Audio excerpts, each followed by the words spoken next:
Yan na guys, ang ato ginuhulat nga kulo nga tikang sa summer. Maraming salamat inday kay nakatati hapon san kulo fresh from summer. Maiyan na gudak sininga wala pakatadi nga kulo odi. Kunina ako ini siya gagataan. Nako daramo na lang sinak makakaon. Siraan naman ang ato diet. So yun na nga guys, iniwanan ko dun sa bahay yung bayaw ko at yung pinsan niya kasi nandun naman yung asawa ko. Sinundo ko muna si Kulit sa school.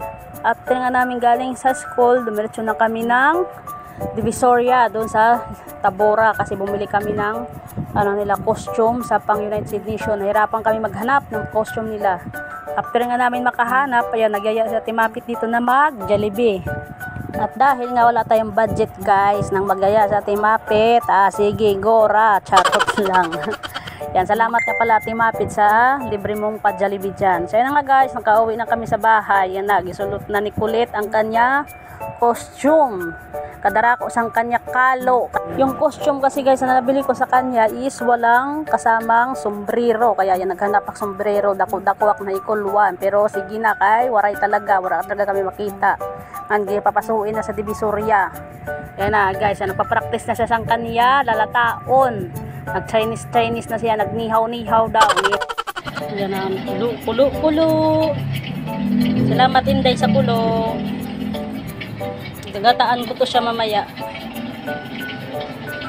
Tapos yan, isda din, napadala sila, niluto na ng asawa ko. Tapos may atsara din. Tapos ayan, may paatsara. Nakalibre na naman tayo ng ulam. Lahat yan galing summer. So yun na nga guys, after natin pumunta ng Divisoria, dito na naman ulit tayo sa Sampaloc, Manila. Nagdulong ako kadisan, kulo nga di sa kako mga kabugtuan. Kain na ruyog man sarap kumaon kulo.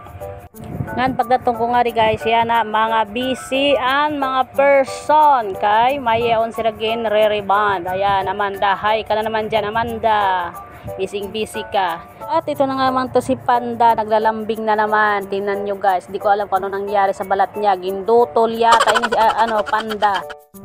So yun na nga guys, fast forward tayo, nakauli na sa balay. Tapos pag uwi ko sa bahay, ayan, linisan na pala ng asawa ko.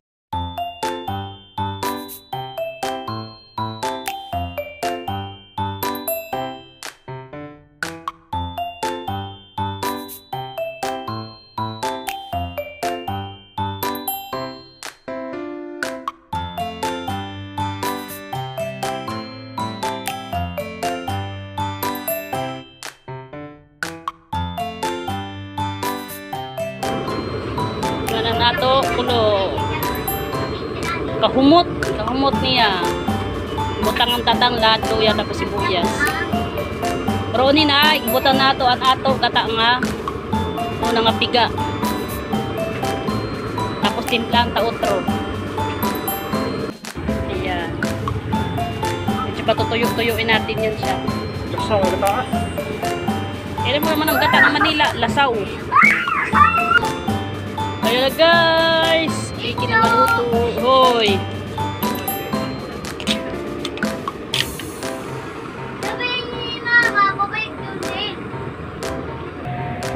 Tadan, luto na an ato kulo. Again, gatan. Lapangan na guys.